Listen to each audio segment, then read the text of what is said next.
جوزي نايم في الأوضة التانية وأنا في حضن صاحبه.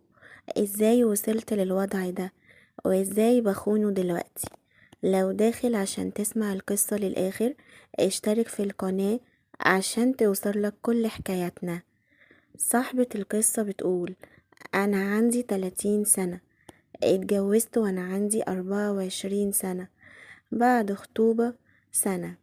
جوزي كان شاب كويس جدا، ولا بيقعد على القهوة ولا ليه في التدخين ولا الكلام بتاع الشباب ده، وكان شغال موظف في شركة خاصة، وكان مرتبه كويس قوي، وأهله ناس محترمين جدا. وجوازي كان جواز تقليدي، ما كانش فيه أي قصة حب، لأن معرفتي بيه كانت عن طريق بابا، وهو ابن صاحب بابا في الشغل. يعني جوازة عادي، وقلت اهي جوازة والسلام. خصوصا ان الشخص اللي انا كنت بحبه قوي بابا رفضه، واهلي كانوا شايفين ان محمود ده عريس لقطة، شاب محترم عنده وظيفة كويسة وابن ناس ومتدين، وكان دايما يظهر قدامهم بصورة الراجل اللي كل بنت تتمنيه. خصوصا انه دايما في فترة الخطوبة لما كان بيجي يزورنا كان بيجيب لنا حاجات كتير وهو جاي، وكان باين عليه انه كريم جدا. وانا بصراحة كنت متربية على فكرة ان الراجل اهم حاجة فيه يكون كريم ومحترم، وطبعا بيخاف ربنا، وان الحب ده هيجي مع العشرة وبعد الجواز، وان الست الشاطرة هي اللي تقدر تكسب قلب جوزها. محمود بطبعه كان هادي جدا وقليل الكلام، مش من النوع الرومانسي اللي يعرف يقول كلام حلو ولا حتى يكتب رسالة حب ليا. بس كنت فاكرة ان دي كلها حاجات بسيطة، وايه يعني انا هعرف اتعايش معاها. وكنت دايما اقول لنفسي ان الحب مش بالكلام، الحب افعال. وهو طبعا كان راجل محترم جدا، وهيبقى راجل البيت، وده اللي يهمني. واتجوزنا فعلا، وسبت بيت أهلي وبدأت حياتي الجديدة في شقة صغيرة. فترة الجواز الأولى كانت هادية جدا جدا، يمكن كانت أهدى من اللازم، ما كانش فيها أي لحظة رومانسية. وبصراحة أنا كنت متضايقة قوي من الموضوع ده، ومع الوقت بدأت أحس إن في حاجة ناقصاني. الحياة فضلت ماشية زي ما هي، والأيام بتعدي بنفس الروتين، نفس الإهمال، نفس الوحدة اللي كنت حساها وأنا عايشة مع محمود. وانا كنت خلاص بقى سلمت للأمر الواقع، وقلت لنفسي هو ده نصيبي ولازم أرضى بيه. لحد ما حصلت المصيبة الكبيرة. كان اليوم ده أنا فاكراه كويس قوي قوي، لأنه هو أصعب يوم مر عليا في حياتي. محمود كان راجع من الشغل زي أي يوم، بس المرة دي مرجعش، اتأخر جدا، والموبايل بتاعه كان دايما يديني مقفول. حاولت اتصل بيه كتير قوي، لكن للأسف مفيش فايدة. اتصلت بيه كتير قوي اداني مقفول، لكن للأسف مفيش فايدة. مش عارفة اعمل ايه، مش عارفة اوصله.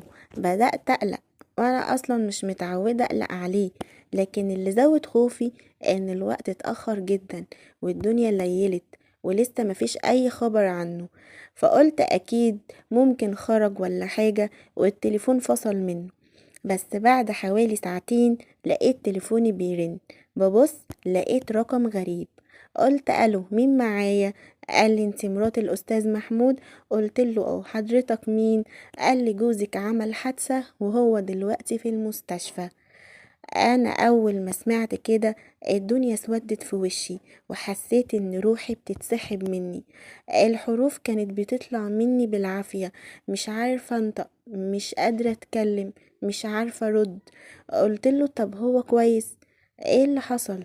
طمني. لكن اللي بيكلمني قال لي تعالي بس المستشفى بسرعة، واداني عنوان المستشفى. قفلت معاه ولبست بسرعة وركبت تاكس للمستشفى، وكنت عمالة اعيط جامد ومتضايقة قوي قوي قوي، واقول يا ترى ايه اللي حصل، يا ترى في ايه. دخلت المستشفى وجريت عليه، قعدت انادي واقول محمود فين محمود. الممرضة شاورت لي على أوضة في آخر الطرق. جريت عليها وانا مش قادرة استوعب اي حاجة لحد ما فتحت الباب. وهنا كانت الصدمة. محمود كان نايم على السرير، وشه مليان كدمات، جسمه كان مليان جروح. بس الصدمة الأكبر كانت رجله كانت كلها متجبسة، والدكتور كان واقف جنبه.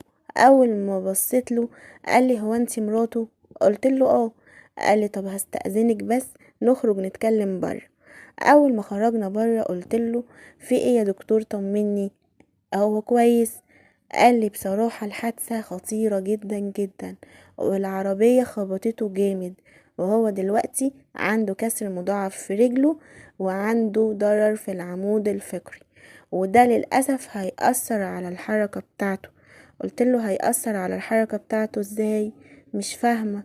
قال لي: جوزك مش هيقدر يمشي تاني، وحتى لو اتحسن هيحتاج فترة طويلة جدا في العلاج الطبيعي، وفي احتمال كبير انه ما يرجعش لطبيعته تاني. اول ما الدكتور قال لي كده اعصابي ثابت والدنيا اسودت في وشي، بقيت مش عارفة اعمل ايه. بعد كده محمود خرج من المستشفى، بس رجع جسمه كان ضعيف قوي، مش قادر يتحرك كويس، بيعتمد عليا في كل حاجة. بقى شخص مختلف خالص عن اللي كنت اعرفه. بقيت انا اللي بعمل كل حاجة، بساعده يدخل الحمام، بلبسه هدومه، بأكله بإيدي، بشيله لما يقع. بقيت الممرضة بتاعته أكتر من إني مراته، لأن حالته الصحية اتدهورت جدا. وكمان بقى عصبي قوي، وبقى يزعقلي طول الوقت. كنت بحس دايما بالإهانة لما بيزعقلي، وهو كمان كان بيتضايق لما باجي أساعده. كان بيحس قد إيه إنه هو عاجز. فأنا اتحولت من زوجة محتاجة حب واهتمام لممرضة بتخدم راجل مش طايق حتى حياته. أنا ست عندي مشاعر، عندي احتياجات، عايزة أحس إن أنا أنثى، ومحدش شايف ده ولا حاسس ده. كنت حاسة إن أنا ميتة، كنت حاسة إن حياتي خلاص انتهت.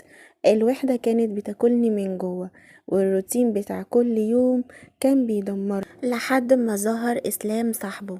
مين إسلام؟ وإزاي بدأت كل حاجة؟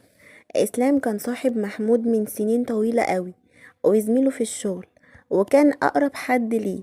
كان دايما يجي يزورنا بعد الحادثة، وفي الأول كنت بشوفه إنسان محترم، بني آدم كويس، جاي يطمن على صاحبه ويقف جنبه. كان مهتم بنفسه قوي، ولسانه حلو، وبيعرف يقول الكلام اللي بيريح أي واحدة. في الأول كان كلامه عادي، مجرد مجاملات بسيطة. يعني كان يقعد يقولي: انت ست عظيمة، انت شايلة مسؤولية كبيرة، مش اي واحدة تعمل اللي انت بتعمليه ده. محمود محظوظ بيكي قوي، اي راجل في مكانه يتمنى واحدة زيك. الكلام ده عادي، يعني مفهوش حاجة غلط. لكن مع مرور الوقت بقيت بستنى كلامه ده، بقيت بحس انه الشخص الوحيد اللي شايف تعبي، الوحيد اللي مقدر المجهود اللي بعمله، الوحيد اللي بيهتم بيا. وفي يوم كان محمود نايم، وإسلام كان قاعد معايا في الصالة. بعد ما قعد معاه شوية كان الجو هادي جدا، مفيش غير صوت التلفزيون اللي شغال، ومحدش بيبص عليه أصلا. فأنا كنت فرحانة إن هو قاعد معايا، وضحكت من فرحتي إن هو قاعد معايا. لقيته بيقولي: انت بتضحكي على ايه؟ استغربت سؤاله، قلتله: انا بضحك يعني عادي. هز راسه كده وقال لي: لا بجد، انت بتضحكي من قلبك؟ انت اخر مرة ضحكتي كانت امتى؟ اول ما قال لي كده حسيت بحاجة غريبة قوي، حسيت ان انا فعلا كنت ناسية الضحك والفرحة. رديت عليه وقلتله: والله ما عارفة، الحياة بقت روتين، ومحدش عنده وقت للضحك اصلا.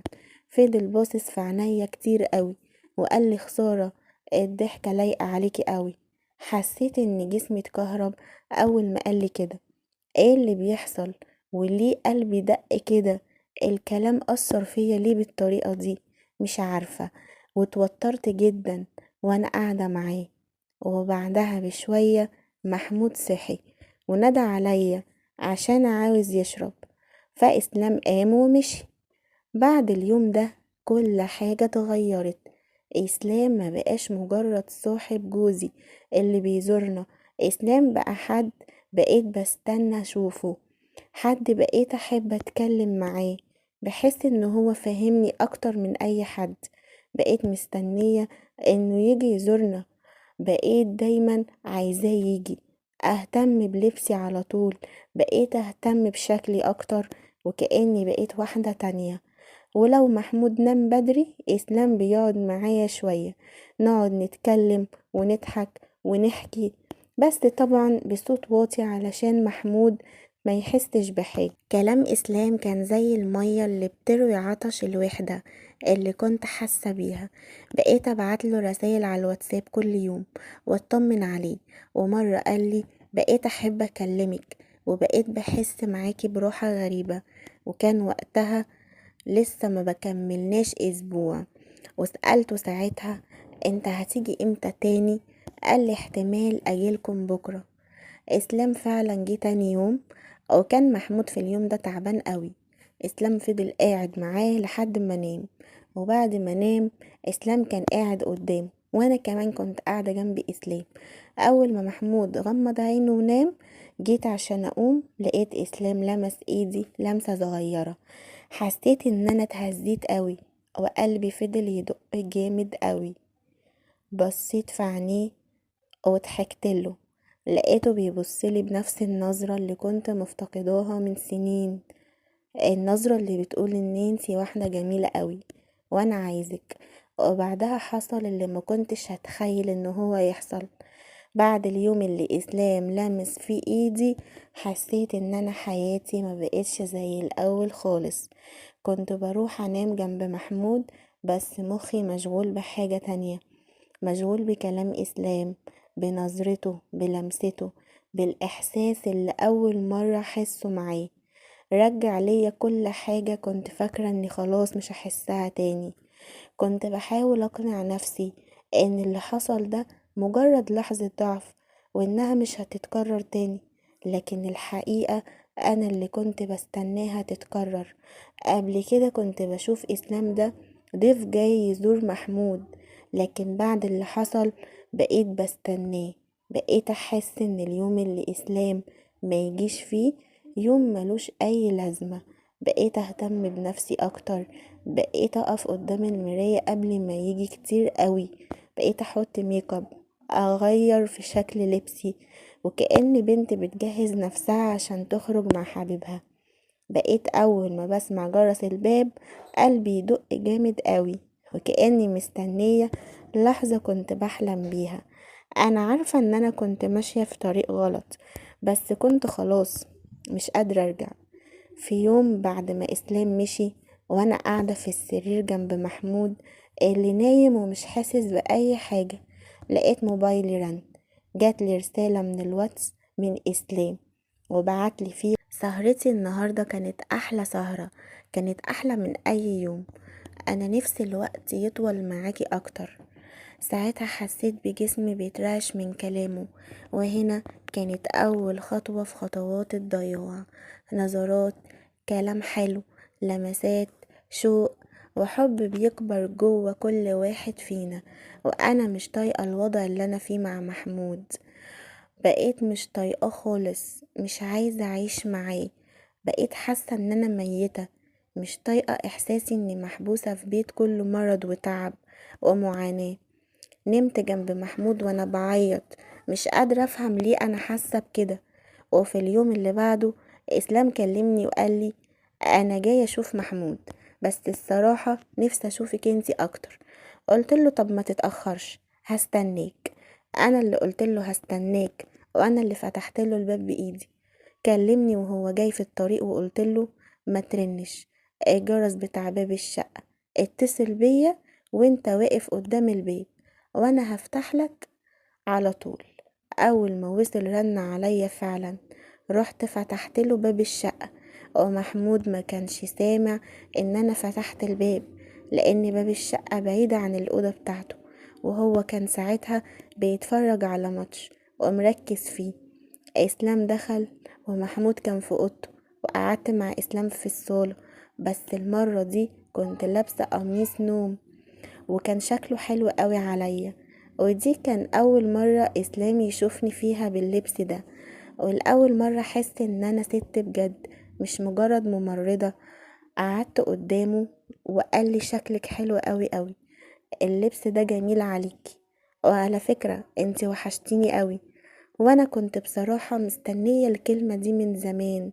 رديت عليه بصوت هادي وقلتله وانت كمان وحشتني قوي. وفجأة راح مقرب ايده من ايدي، وحسيت بايده بتلمس ايدي. بدأت ضربات قلبي تزيد قوي، وبقيت مسلمة لكل حاجة بيعملها. راح واقف وراح شدني من ايدي ووقفني قدامه وخدني في حضنه. ومش قادرة اوصفلكوا كنت حاسة بايه في الوقت ده. اتمنيت افضل في حضن عمري كله. حبيت كل حاجة بيعملها معايا. حسيت اني برجع للحياة من جديد، وهو بيعمل كل حاجة وانا واقفة مش قادرة اعمل اي حاجة من السعادة اللي انا كنت فيها. لحد ما دخلنا أوضة بعيدة عن محمود عشان ما يسمعش أي حاجة، وحصل بيني وبينه كل حاجة ممكن تتخيلوها. وبعد اللي حصل قعدنا ساكتين شوية، مفيش حد فينا قادر يتكلم. كنت حاسة بحاجة غريبة، حاسة اني ارتحت قوي ومبسوطة، وفي نفس الوقت كنت حاسة بالذنب. انا كنت حاسة ان الاول مرة من سنين اكون مبسوطة قوي كده، لكن في نفس الوقت ضميري تعبني قوي وما بقيتش عارفة اعمل ايه. اسلام نزل من عندي اليوم ده بعد ما خلصنا، وبقى يجيلي كل فترة، والموضوع بينا بقى عادي جدا. وانا كمان اللي بقيت اكلمه واستناه.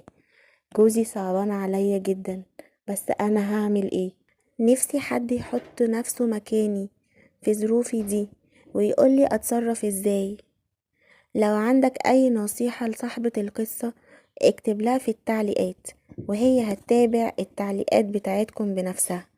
ولو عندك اي مشكلة او قصة ومحتاج تعرف اراء الناس ابعتها لنا واحنا هنعرضها.